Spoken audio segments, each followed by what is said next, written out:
Vedanta doesn't give you something you already don't experience. It helps you understand your experiences of life, come to more and more subtle aspects until you reach the subtlest of the subtlest, which is Jyotisham Jyotihi, light of all lights. The self is already evident, it is shining. You don't need a means of knowledge to reveal to you your own existence. It is pure awareness. Neti neti is what is the first methodology of taking away what you are not, you discover what I am.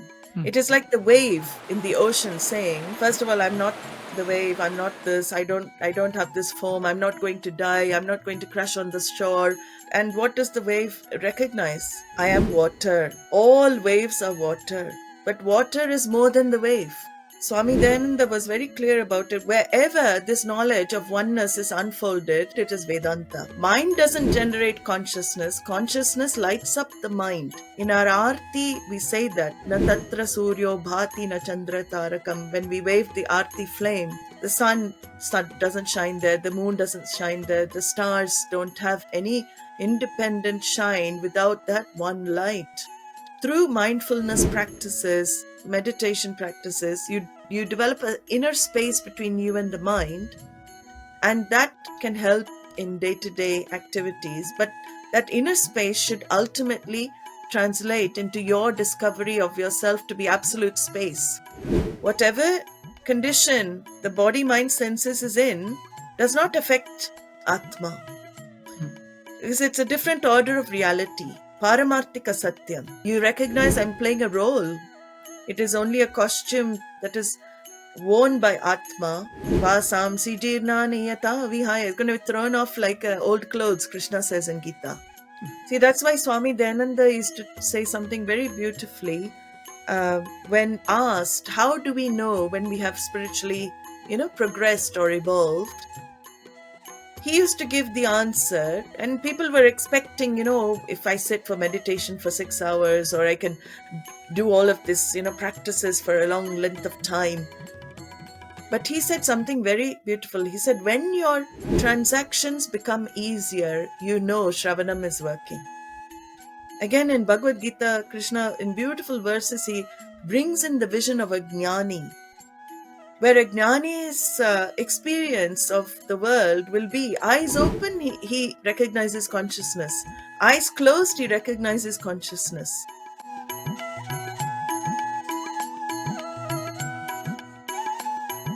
Hari Om Swamini.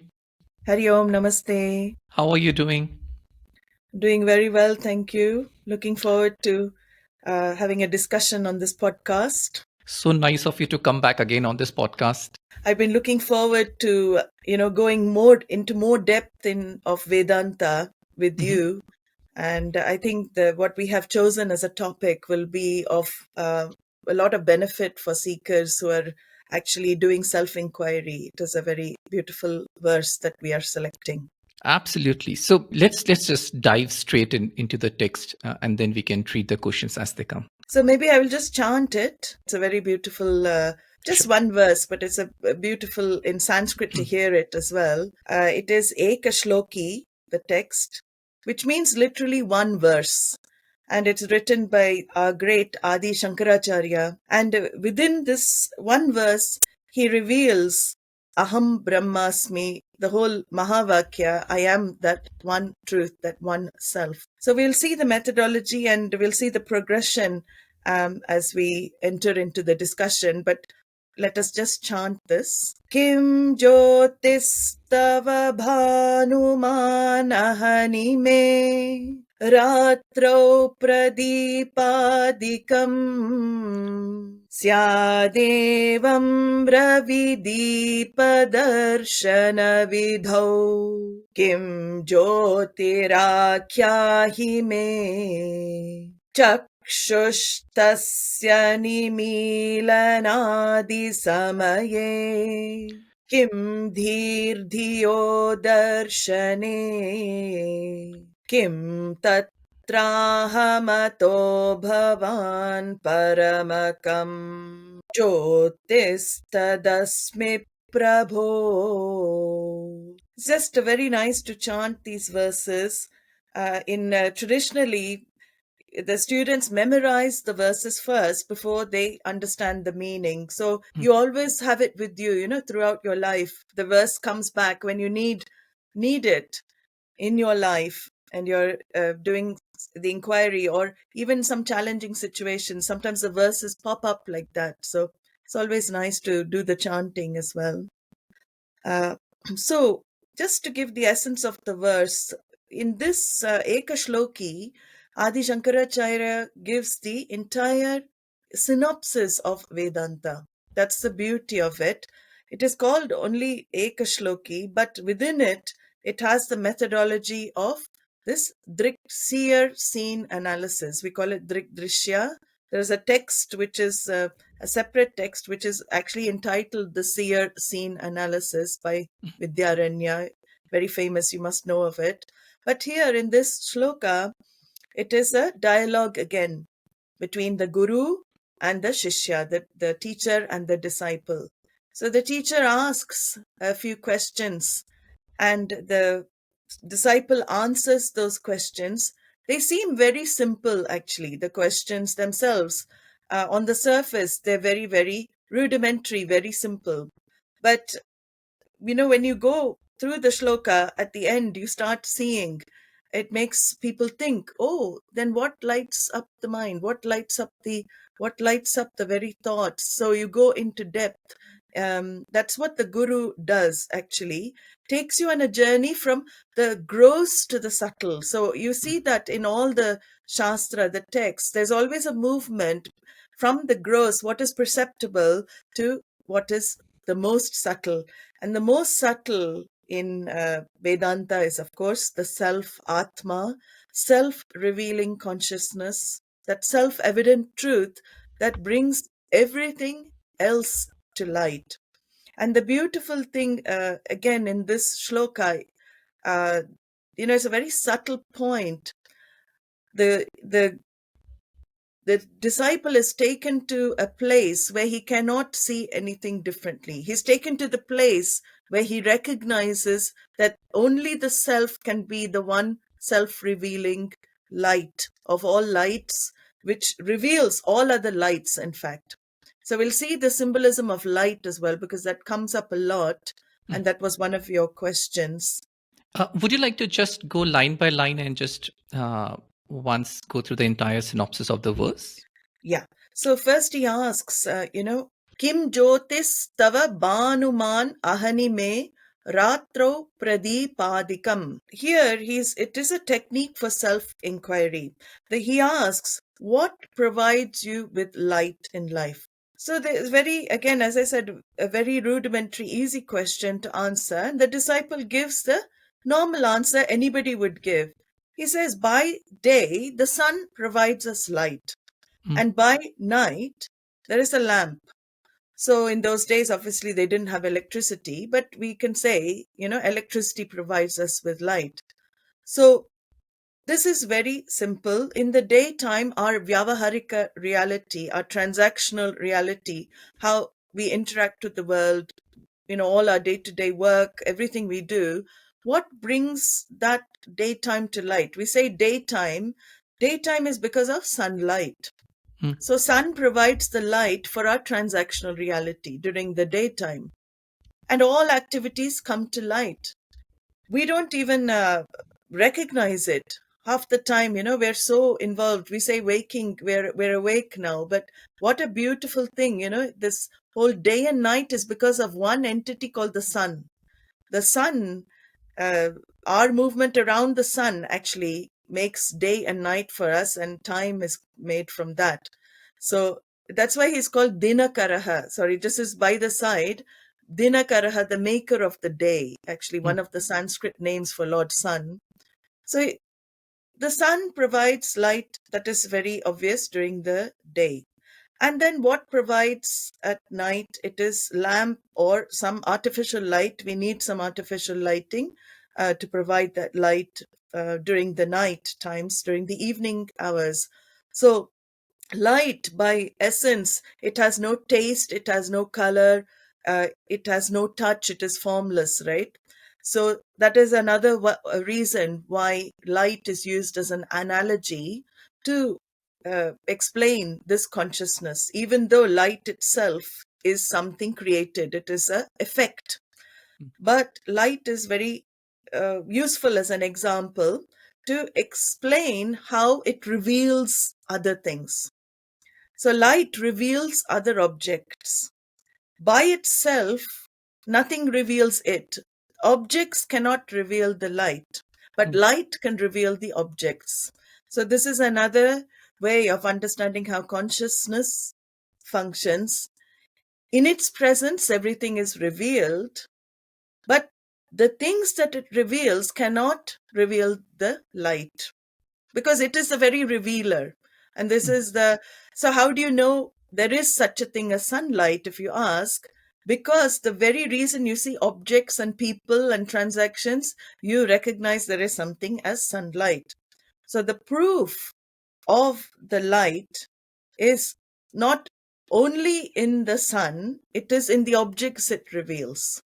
So that is why, again, when we look at the mithya, when we call it mithya, the dependent reality, we need dependent reality to understand the independent reality, satyam. So mithya is there to understand satyam.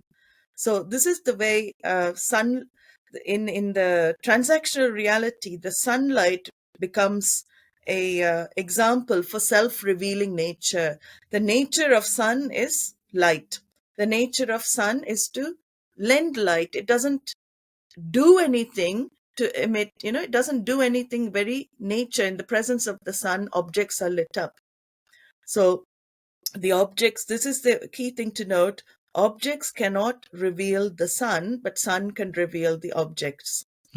Then he goes on to say, what is that light that sees these lights? So these are luminaries. So if we take, in Swayam Jyoti Brahmana, Brihadaranyaka Upanishad, very similar questions are asked there, to Yajnavalkya.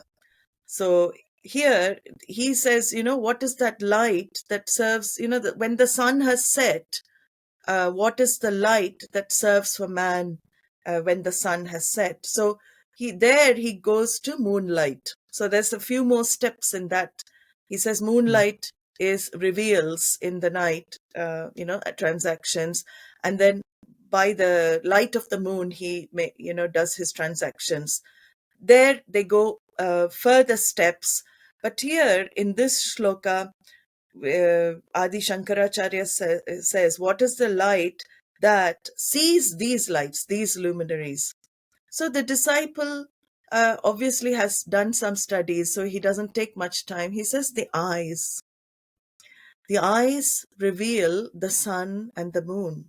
Without the eyes, the sun and moon don't also come to light, right?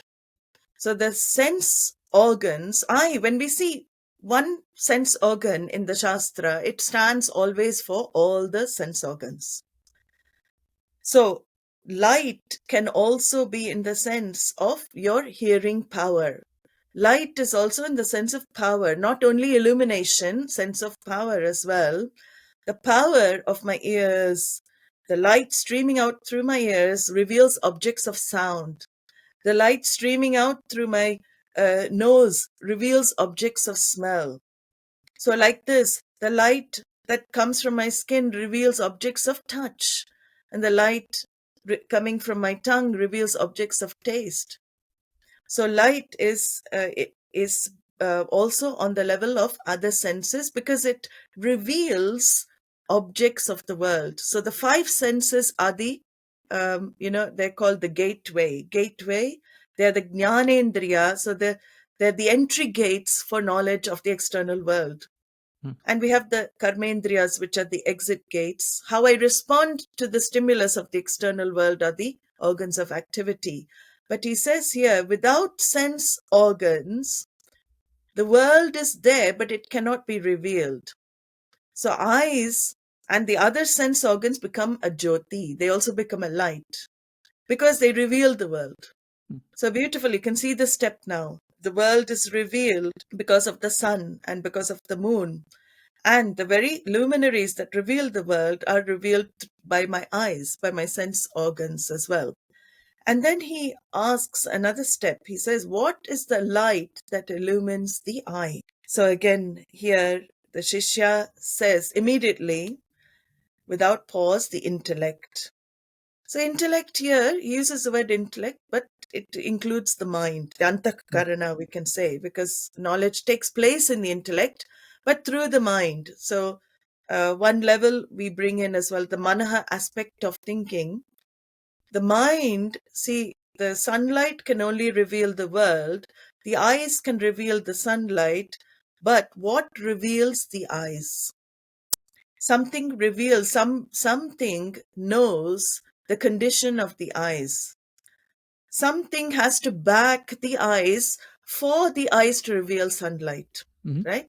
So if the eyes are staring in a certain direction and the mind does not back the eyes, then knowledge does not take place in buddhi. Because eyes, that's what we say. Oh, that person has such a blank stare. He just looks like he's. And when you ask the person, oh, did you see that? He said, oh, I didn't see it. Although his eyes are open, he's looking at the object. Oh, I didn't see that. Sorry. And then you ask, where were you? Oh, sorry, my mind was elsewhere. People talk like this, but they don't see. Vedanta doesn't give you something you already don't experience. That's the beauty of it. It helps you understand your experiences of life.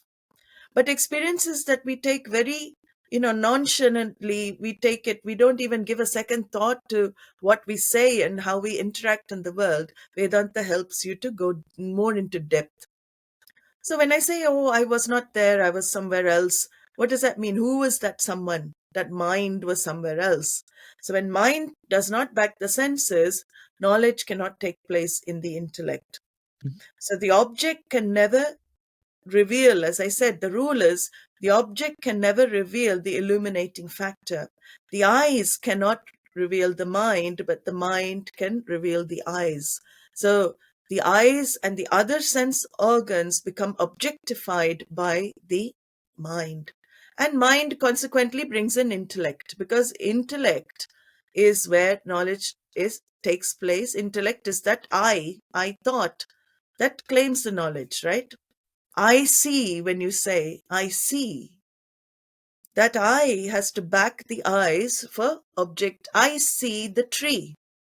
The tree is there, illumined by the sun. I see the tree. Buddhi backs the mind, backs the eyes, backs the sunlight illuminating the object. So there's not only just one process. It happens so automatically, we can't see this process. So this is where he goes into one more step. We don't end up just with the intellect and the thought. So intellect is nishchayatmika antahkarana vritti, which is the thoughts of definiteness, the thoughts of knowledge. He says, what is that which knows the intellect? His final his sentence here, final question. And the Shishya has obviously done a lot of Shravanam. He has studied. He says it is the I. It is the I. So this I that he's talking about is not the I that we usually take ourselves to be. This I that he is saying reveals the intellect is the source of that I, ahankara, that egoic sense of individuality that we take ourselves to be. This I is the self, and that's what he says. That is the light of all lights, because that reveals the very intellect. The intellect and the mind, which are a bundle of thoughts, are also objectified by that I, by that self. So the self becomes the illuminator of illuminators. Everything is dependent on the light of the self to come to light. Nothing is Swayam Jyoti. It doesn't shine by itself. And that's why the Guru says, therefore you are the light of lights. You may not know it, but he recognizes it. The Shishya is obviously an adhikari. He knows, he's already prepared. Immediately he says, truly, verily, I am that. Tat, I am that. Aham Brahmasmi. I know I am that. So this is the very beautiful small verse, just to give you a small summary of what is being said.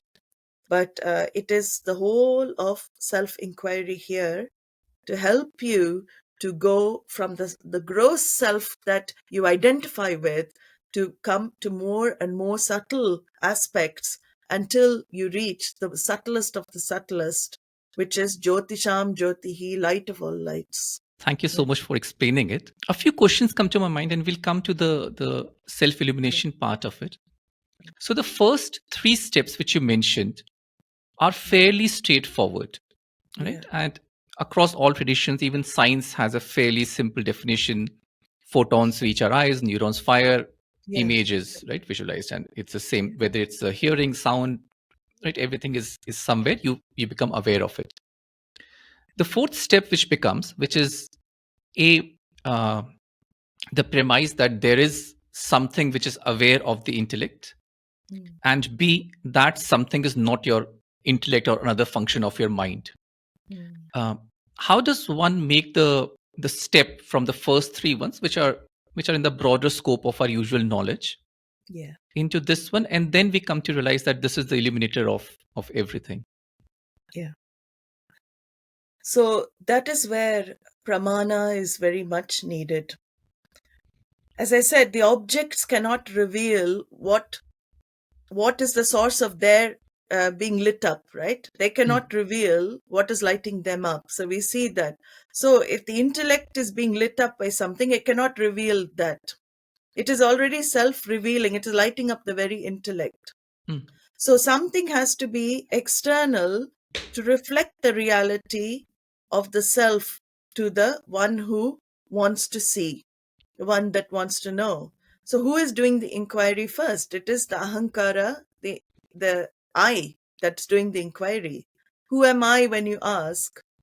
That is the I that is identified with the currently with the body, mind, sense complex.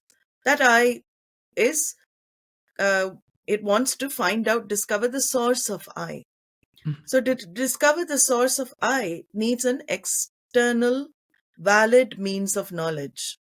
It cannot, like the eyes, the physical eyes, cannot look at themselves. They can't reveal themselves. I need a mirror, external, for me to see my own eyes. So that's where Vedanta, it becomes a little complex in that way that you need to have Shraddha, a commitment pending discovery in an external means of knowledge. And that external means of knowledge has to be different from the sense organs, has to be different from the mind, has to be different from the intellect, because they don't have access to that which lights them up. So that is where Shastra becomes a sixth means of knowledge, Shabda Pramana. The very words of Vedanta, they don't give you knowledge. In fact, we say it is a Brahma Vidya, a self-knowledge. We say all these. In fact, it is a means of knowledge to remove ignorance. Because the self is already evident. It is shining. You know you exist. No one in this world need ask anybody else, do I exist? Do I exist? You know you exist. How do you know you exist? You don't need a means of knowledge to reveal to you your own existence. It is pure awareness. So that is the meaning of self-evidency. The very fact that you know I am is self-evidency. You don't need anybody to tell you. You don't need a book to tell you. The only thing the pramana needs to tell you is what you are. You don't know how you exist.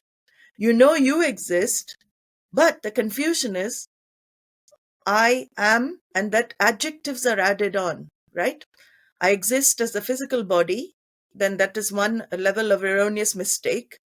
I exist as the mind. I identify with the mind. I identify with the prana.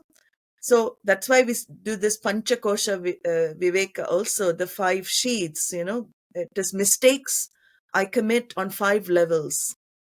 I commit the mistake of identification with the physical body, with the pranic body, with the manomaya kosha, like this. So same way, the Shastra is a means of knowledge to dissolve your ignorance. It makes you see, first of all, by seeing what you are not. Can I be this physical body? So neti is what is the first methodology of actually taking away what you are not. Taking away what you are not, you discover what I am. But then there's an issue, because saying I'm not that, then you're making two already, right? Then I'm not that, I'm this. So it becomes a form of disassociation unless you claim back what you first took away. So eventually, Vedanta knowledge is that you claim back the body, mind, senses is I, but I am much more than the body, mind, senses. It is like the wave in the ocean saying, first of all, I'm not the wave, I'm not this, I don't have this form, I'm not going to die, I'm not going to crash on the shore. The wave doing the inquiry, and what does the wave recognize? I am water. I am water. All waves are water, but water is more than the wave. Wave is water, water is more than the wave. But the wave is swallowed in water. I claim back that. I'm not just water, I'm the form of wave. Water can take any form. So this is the inquiry that's done. We need an external means of knowledge in order to discover that self which is already self-revealing. And the premise that we need an external means of knowledge, as also which I think we see in Dhīrdhiyo Viveka also, that the seer and the seen cannot be the same. All of these come from Shastra Pramana. Is that correct? Yes, or some see, Shastra, when we understand Vedanta, Swami Dayananda used to say, anywhere where this oneness is unfolded is called Vedanta. When we limit it to only, it has to be in this text, that text, Swami Dayananda was very clear about it. Wherever this knowledge of oneness is unfolded, but there's a teaching methodology that is available in the Upanishads and in our texts. That is the uniqueness. But wherever it is unfolded, it is Vedanta. There is nothing different there. So Shastra is, the means of knowledge to reveal the oneness through first understanding that you are the limitless self. You are not confined to the limitations of the body, mind, senses. Right. So why I asked was because, as you would be familiar, in the Western thought of consciousness studies, one of the key contentions which they want to make is that consciousness is generated by the mind. And how it is generated and when it is generated is obviously it's not there now. But one of the key premises which they want to project is that it's being generated by the mind. The step here is it's prior to the mind. So for somebody who comes from that kind of a background, it would require an immersion into the Shastras before they can see this side, or is there another experiential method there? I think they need some help to do self-inquiry. I mean, Descartes himself, a great French philosopher, he started first with, I think, therefore I am. But he changed that after doing some inquiry. Maybe he had some help to do inquiry, but he changed it to, I am, therefore I think. See, that is the what Shastra reveals. Even the mind is dependent reality. Mind cannot function on its own. Mind doesn't generate consciousness. Consciousness lights up the mind. Very thinking capacity. Without consciousness lighting up the mind cannot function, it cannot think. So ultimately, with a little self-inquiry, even the greatest philosophers, they will see the mind is redundant without consciousness lighting it up. So again, as I said, whether it comes from the Upanishads or the texts that we have, or whether there have been great masters also, we have to say all over the world, people have come to recognize the truth. So we cannot just limit it. We can say only in this country or that country. India, of course, is great like that because it's produced great seers, visionaries, and people who have discovered the self. Because there's actually a lineage, there is a parampara the traditional methodology of unfoldment. It is a communicable knowledge. It is still surviving in India to this day and in this lineage. So that is the uniqueness. But there are many people who have probably even heard Tat Tomasi or you are that. Just hearing once, they've been ready. Mind is already prepared, so they've got it. The mind, when it's ready, it can just see immediately. Right. So we'll move on to the practices in a bit, but something which we started on was this Swam Jyoti or self-illuminating aspect. Why is it so important in Vedanta? Because we see the mentions of it again and again. So the self-illumination is an important thing in revealed by our Upanishads, because everything else is an object of illumination. It is illuminated by something. If there was not one final illuminator, then it would go into infinite regression. It's the same as the cause effect in the universe. We say eventually there's one final cause, that is the causeless cause. Beyond that, there is no more cause. In the same way, we say here, beyond this, there's no more light. Because if that cause had another cause, then it is going back to infinite regression. So, what is that illuminator which doesn't need illumination? There is one thing that illuminates everything, and everything else has borrowed light. So that's another idea, one of the questions you ask as well. Everything borrows its light from that one light. It is all level of borrowing.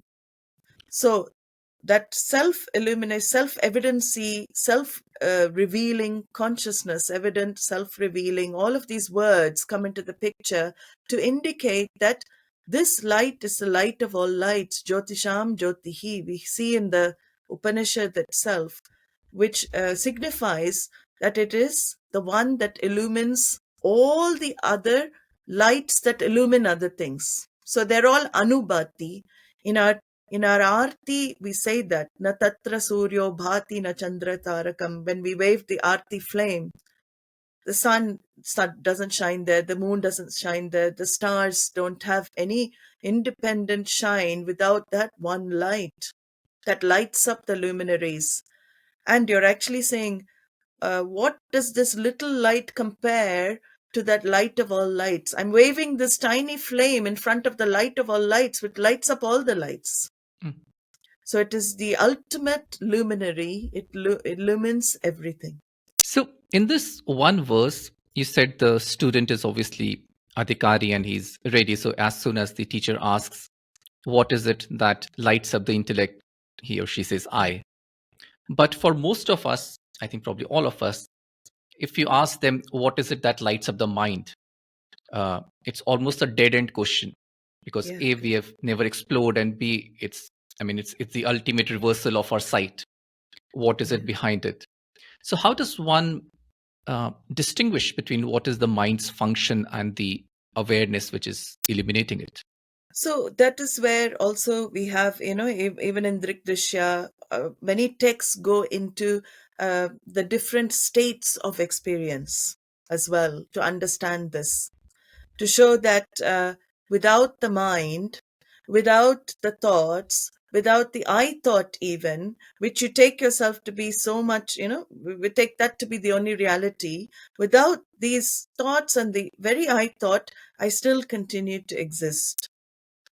And that state is deep sleep state. So in deep sleep state, if we examine that, for people who are not able to see that the mind itself cannot be the ultimate illuminator, that itself is illuminated, in deep sleep state, we ask the question, where are you? Where are you first? Where are all your issues, your problems, everything that you had in waking state? Where is the very thinking in deep sleep state? Where are all the connections?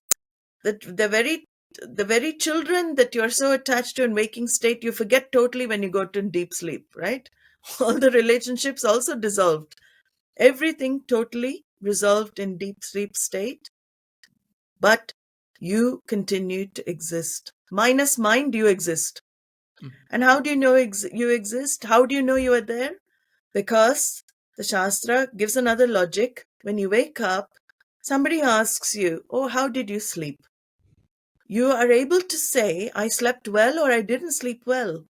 You're able to recount your experience in the deep sleep state.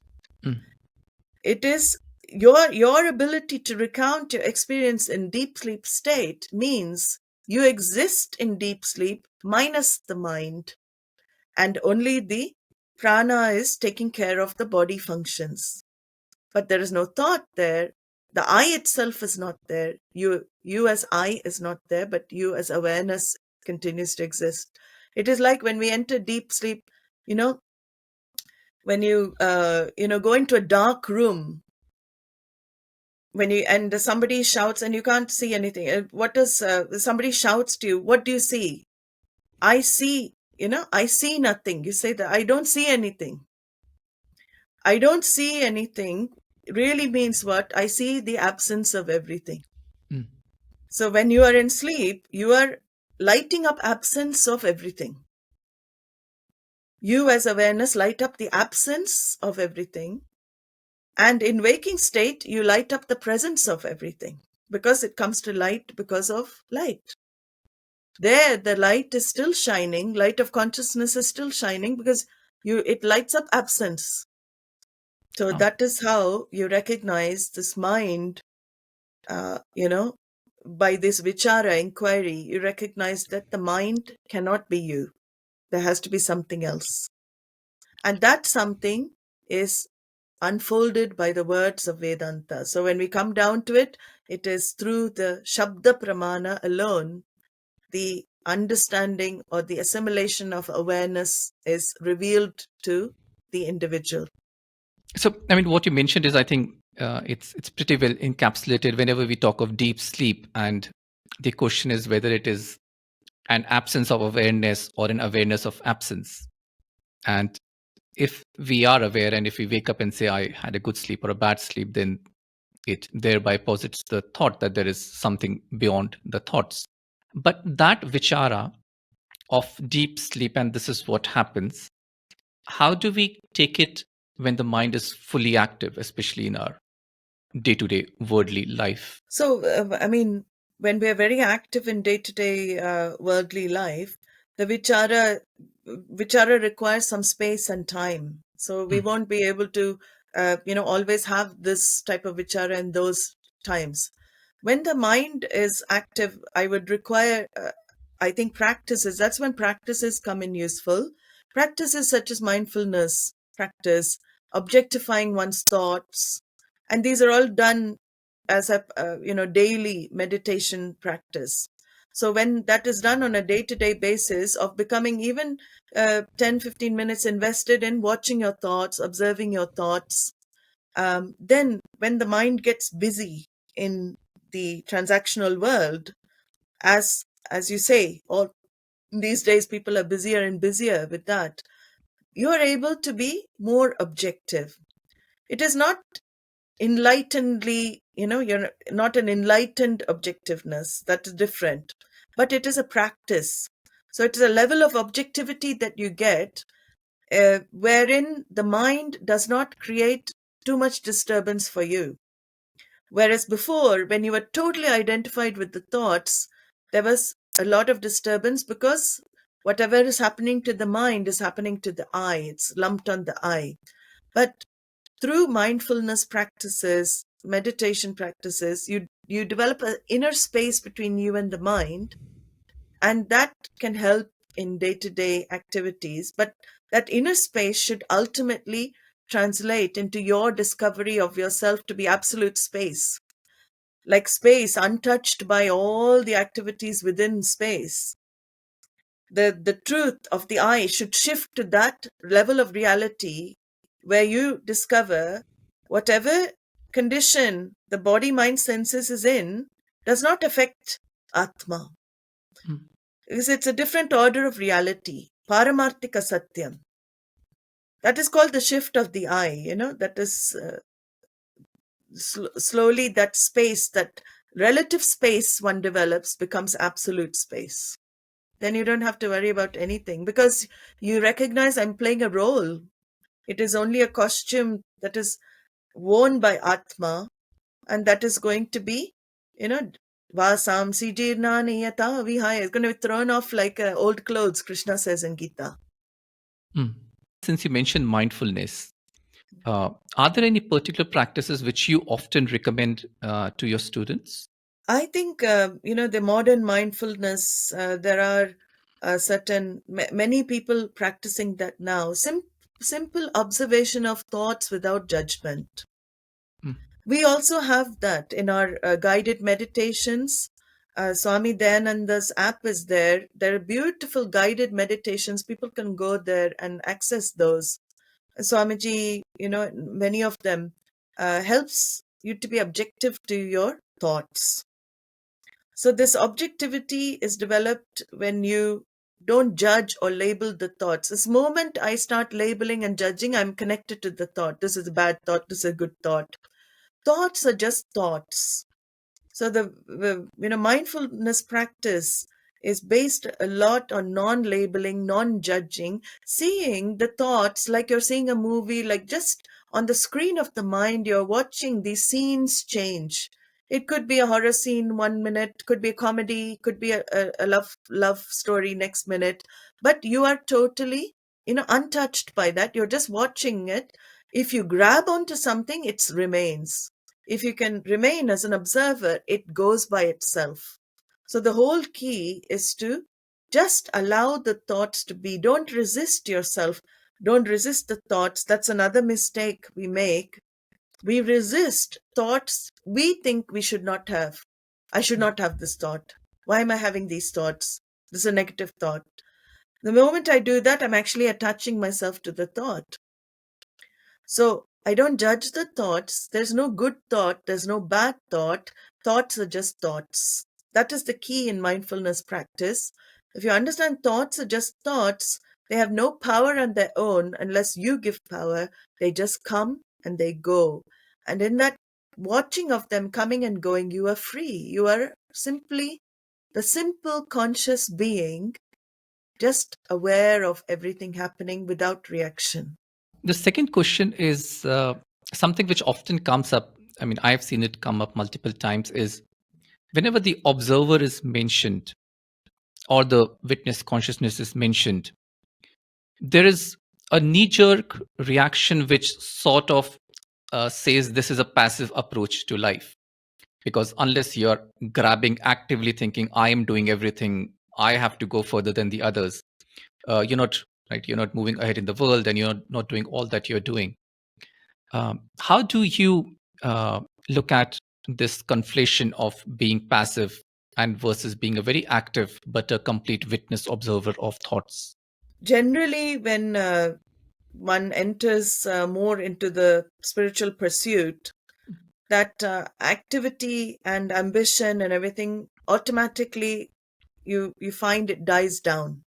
Because the teaching itself makes you see what you're really going after. So Purushartha becomes clear, which means the goal of, why we are here. That starts becoming clearer.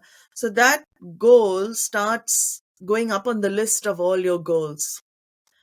So all the goals, they have not disappeared, but they become less and less prominent in life. So acting, we cannot, when we're acting and everything, when we talk about acting with space and everything, these meditations and mindfulness practices help you become less reactive, I would say. That's the key in life. They help you watch your reactions. They give you, where you used to blow up immediately. Maybe when you do this for a regular time, you become a calmer personality. People are able to observe the changes in you. You become less reactive. But living in the Vyavaharika world, in the transactional reality, having to face, that is why Krishna says the best thing to practice is karma yoga lifestyle. So if there is still desires to be fulfilled, there is still a need there to achieve certain things, gain certain things for one's own happiness and peace, you think, then Shastra also says nothing wrong with that. As long as you pursue in line with dharma, ethical norms, nothing wrong with that. So we cannot confuse the two realities. That's what I'm trying to say. If I understand the question correctly, Paramarthika reality is always there. It underlies this Vyavaharika. It underlies the transactional reality. This is a dependent reality, what we are functioning in. But if the mind still feels the pressure to achieve, to gain, to do, to be in the world, it is better to be in the world and do all of those things as a karma yogi, if you're interested in moksha ultimately. Then I think confusing the two aspects. I hope I'm understanding the question properly. Maybe I'm not fully. I think you answered one part of the question, but as you mentioned towards the end, that the transactional reality and the absolute reality are at different levels, and some part of our confusion comes in trying to intermix both of Yeah, them. yeah. But also, when we talk of the witness consciousness or the pure awareness or watching our thoughts, would you say that it's possible and uh, also good and efficient to take this mindset into the real world where you still want to achieve? And one answer to that you gave, that if your mind is still towards that achievement kind of a race, look at karma yoga and do the stuff which is actually in dharma. But a lot of us, and right, the vast majority of people are in a professional life, in a personal obligatory life, and they have to do stuff. So would you say it is possible to take this mindset which is being derived from the paramarthic satya and take it into the transactional world? Definitely, as I said, the very Shravanam uh, lifestyle, whether Krishna says, Jnana Yogi or Karma Yogi, there are two lifestyles that one can choose in life. Karma Yogi is the one who is in the world, in employment, with the family, grihastha, ashrama, all of that. So they are given, they're in that lifestyle. But moksha, they're equally mumukshus, they're equally after liberation, freedom from the cycle of sorrow, whatever you want to call. There are many, many descriptions of moksha, but ultimately it is freedom from sense of limitation and smallness and total self-acceptance. So whether you're a jnana yogi or karma yogi, you're in that. And both are doing shravanam. That is the key here. Both lifestyles, you continue your shravanam, that listening to words of Vedanta, that constant exposure to the words. Knowledge is access, both have access to the knowledge. The only difference is when you're very busy in the transactional reality, there is no space to do the vichara. You need a relative, you can imagine how will you sit in a business meeting and saying, who am I? What am I? It is impossible because the mind has to be focused and we cannot feel guilty. So where the mind is, it should be focused. So there is a time one has to set aside for this pursuit. When one is very busy in the world, a certain time has to be set for this pursuit without the influence of cell phones and all this other external sources of disturbance, keeping all that aside to do this. And definitely it will impact the day-to-day life. As I said, one discovers oneself becoming freer and freer within and not touched by the results of action. So the very action becomes the joy. Whatever you're doing becomes the joy. The results are going to come anyway. Whether you wish this to happen or that to happen, the results are not in our hands. Krishna says very clearly, they're going to appear, manifest as per an order. That order we are not aware, but enjoy the process more and more. I bring in that joy of Shravanam, that knowledge of Shravanam. I find my transactional dealings also become easier. See, that's why Swami Dayananda used to say something very beautifully when asked, how do we know when we have spiritually, progressed or evolved? He used to give the answer, and people were expecting, if I sit for meditation for 6 hours, or I can do all of this, practices for a long length of time. But he said something very beautiful. He said, when your transactions become easier, Shravanam is working. So when your transactional reality, how you're dealing with situations and people becomes easier, then Atma Vidya is blessing you. This knowledge is blessing you. So it does. It is not that it is two orders separately. This Paramarthika pervades the Vyavaharika because they're non-separate. But for a person who is totally committed, like a Jnana yogi, to this knowledge, they have more chance because they're by themselves. They are not in the rat race. They dropped out of the rat race. So they have more time for self-inquiry and vichara, and more time for Shravanam. That is what sannyasa is given for in our tradition, actually. I think this is a very interesting and effective pointer. Are your transactions becoming easier? Yeah. And it's a good measure of, where we are going, or are we genuine in our efforts? It's not like, oh, have you become vegetarian? Are you able to sit for 6 hours meditation? How many pujas you do? Sometimes we confuse, what is the spirituality? We have a dichotomy. What is worldly? What is spiritual? And the beauty of Vedanta, and especially unfolded by Swami Dayananda, is that there's no dichotomy. Your material world is your spiritual world. Whatever you do, your activities, everything is for your spiritual life, your spiritual growth ultimately anyway. But I have to see what I'm able to do with with what I am, what the upadhi is, and what time I have in my life to invest. If I want to go full time into the pursuit, also there is a path given of renunciation for full time in this study and in this pursuit. But Shastra does not, say that grihastha, people in that ashrama, have no access to moksha. It says you have equal access. Krishna is very clear.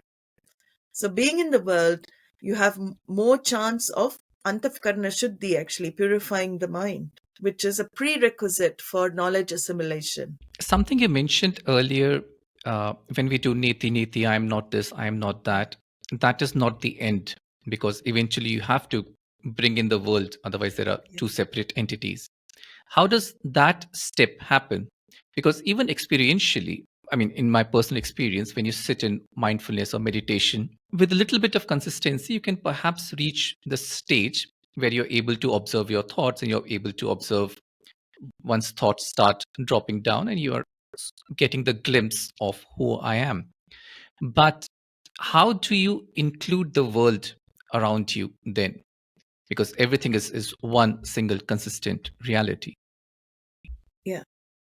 So that ultimately the realization has to be that the essence of yourself is the same essence as Ishwara. Tattvamasi reveals that.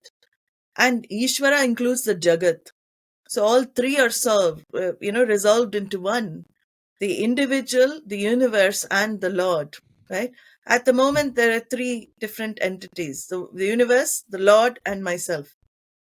So if I understand my nature, it doesn't stop there, right? That awareness.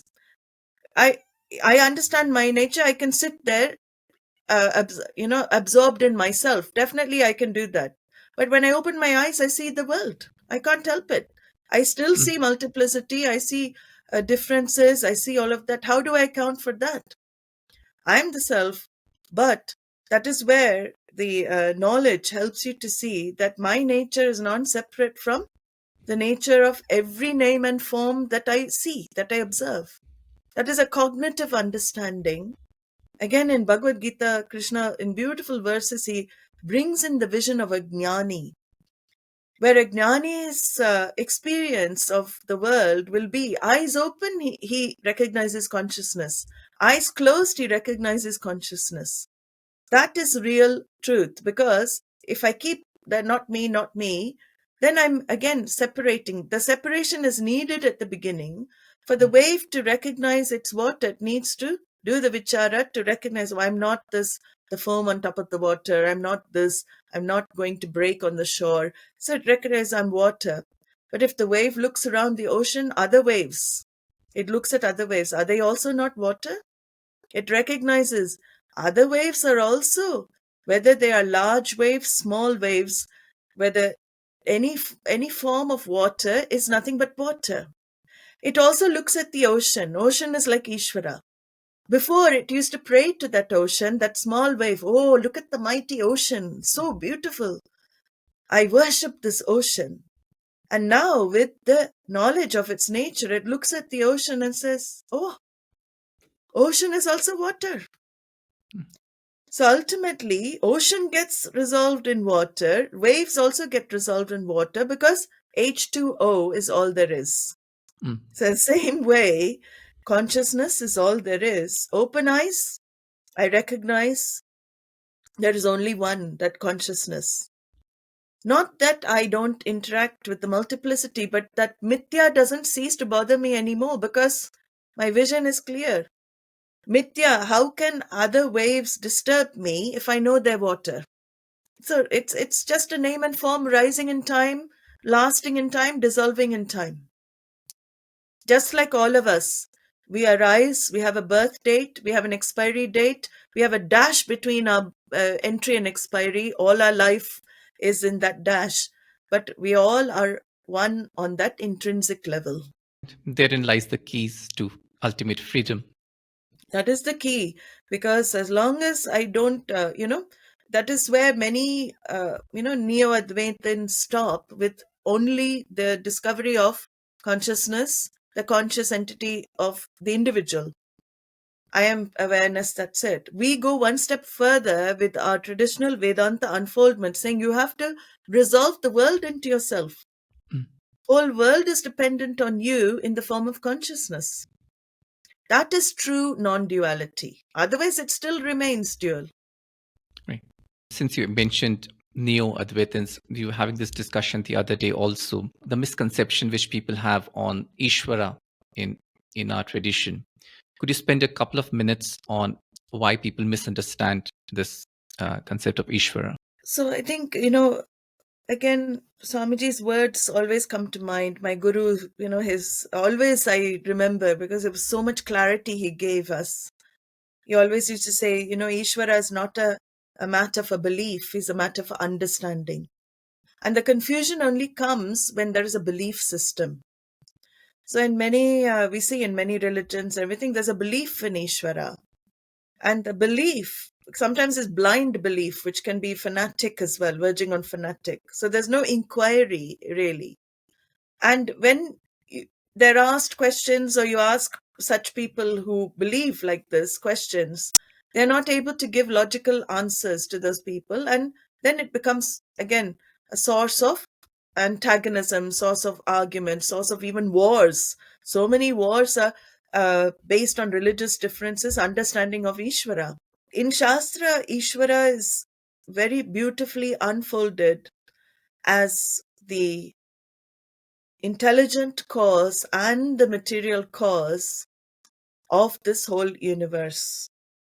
And this, see, with any object that you take, there is always, like, we'll take the usual Shastra example of this pot maker and the pot, right? So for a pot to come into shape, you need the intelligent cause of the pot maker. He has to know the dimensions of the pot, what the pot looks like. At the same time, pot maker by himself cannot bring the pot into existence. He needs a material, which is clay. So the material is clay. And in the examples that we have in this, in our transactional world, the intelligence and material always separate, like gold and goldsmith. Goldsmith brings, fashions gold into a form that people can wear or people can use. But the goldsmith is separate from the gold. So our rishis have gone, one step further by observing nature. And in Mundaka Upanishad, very famous verse, Yator nanabi srijate grinnate cha, they bring in the example of a spider weaving its own web. Because in this universe, the intelligence comes along with the material. The spider, as it weaves its own web, this whole material cause for the Jagat is revealed to be non-separate from the intelligent cause of the Jagat. So if Ishwara is revealed as the material and intelligence, then the question comes, where is he not? Not where is he? Where is he not? He is in everything and everyone as material cause. And as intelligence, that's why we say all knowledge. So all knowledge means he is in the form of various orders we see. The physical order. Physics is Ishwara for us. Physics is study of the physical order, Ishwara. Biology, study of biological order, Ishwara for us. Chemistry, study of chemical order, Ishwara for us. So the various orders that pervade this universe, keeping the universe functioning, is the intelligence that all knowledge, Ishwara. And the material itself, where is he not? If he is the material cause, he is in everything and everyone. That is why in India, the culture, you can worship anything. You go to villages, they take rocks, they take trees, they take any object. He can be invoked in any inanimate object. So-called inanimate objects are not inanimate ultimately for us. Even if we do a level of vichara scientifically, you see, everything is only vibration and frequency. Tesla, Nikola Tesla, one of the greatest, I think, modern rishis, scientist, he said, if you want to understand the universe, understand it in terms of energy, frequency, and vibration. So anything that you see is nothing but energy, ultimately, energy, frequency, vibration. But that is also resolved into consciousness. So ultimately, there is adhisthana, one basis for the whole Mithya Jagat. It is like an appearance virtual reality world we're living in. I always think that's a very good modern example. You have your glasses, you put your virtual reality glasses on, then you go through all the, you get so sucked in by that virtual reality world. You're going through all the ups and downs there, reacting. Soon as you take off the glasses, what happens? Oh my God. This was not as real as I thought it to be. So Ishwara, we can say a lot more, but I'm just, very briefly unfolding. He's revealed. That's where we need some Shraddha as well in the Pramana. He's revealed in the Veda as the non-different, efficient, and material cause of the universe. Non-different, intelligent, and material cause for the universe. And that is unfolded like this. So nobody can refute. Scientists cannot refute our understanding of Ishwara, because then they would refute their own laws. So the mistake which we are making is pretty similar in what we think of ourselves as being the limited body-mind complex. Correct. In the same way with Ishvara also, we have put in some forms and we limit it right there. And correct. Obviously And every religion has their own forms. So yeah, and then we fight with the forms. My form is greater than this form. It is a bit of a joke. I mean, we feel, according to Vedanta, because any form can be invoked as Ishwara. And these forms are all actually created by artists who have studied the shlokas and everything, descriptions of the forms. Who has created the forms ultimately? We have attributed forms to the one, and we worship those forms, giving reality to the form. But in fact, the forms are there to help you understand the one formless. Forms always should help you recognize formless. That's why they're given. Right. And to understand the one light behind it all. The one light behind all forms and behind the functioning of all forms. That's in this shloka, going back to the shloka, you see there's levels of light, because the sun reveals on one level. Sun is also a revealer. Eyes also become revealers. Mind also becomes revealer. Buddhi, intellect, also revealer. But beyond those revealers is the revealer of the revealers. Is the revealer, that is the light of all lights, which lends existence. It's like, I know it's a very, I always use this example, it comes to mind, but it's like frying pakoras. When you have, You put the pan on the fire and you put the oil in the pan and then you put the pakora in the pan. But the original heat, does it belong to the saucepan or the frying pan? Does it belong to the oil? It belongs to the fire. So the frying pan borrows the heat from the fire. The oil borrows the heat from the frying pan. And pakoras borrow the heat from the oil. Each one being without heat by itself. So same way, the mind borrows consciousness, the light of consciousness from Atma. The eyes borrow the light from the mind, and the luminaries are lit up by the eyes themselves. Right. And if we are too busy eating pakoras, we forget about the fire behind it all. Yeah, correct. It's been a wonderful session, Swamini. I think we covered a lot of stuff here. And it's also a beautiful verse which you shared. Before we end, is there anything you would recommend to people listening how they should take this verse and put it into practice? Should they do it separately from their mindfulness practice, or should they actually inquire into this verse, or should they chant it? How should they go forward with it? Yeah, I think it is always beautiful to chant. I am a lover of chanting, especially Sanskrit shlokas and everything, because I find it gives you also, whether the understanding is there or not, there is a special power to chanting, and it gives you a relief. And they've done, again, scientifically a lot of research. I'm also very interested in seeing how sound frequency can affect your cellular structure and also, affect certain parts of your brain as well. So a lot of research is being done in this field. But along with the chanting, I can take some time in the day to see the beauty of myself. What I love about this verse is that it helps you recognize how beautiful you are as a human being, not because of what you have, what skills you possess, what talent you have, how much money you have, not because of that, but because there's a light in you that is shining constantly, lighting up everything that you do and see and hear and all your transactions.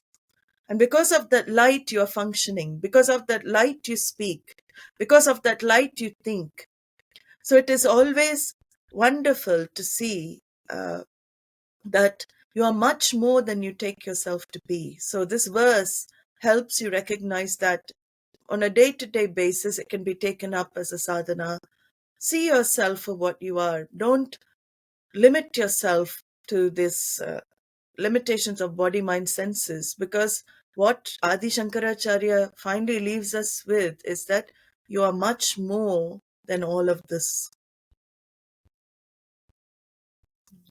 I think that's a perfect way to end this session. Thank you so much, Swamini, and so much gratitude for you to take your time out and I've give us enjoyed this very wisdom. much. Thank you so much. Namaste.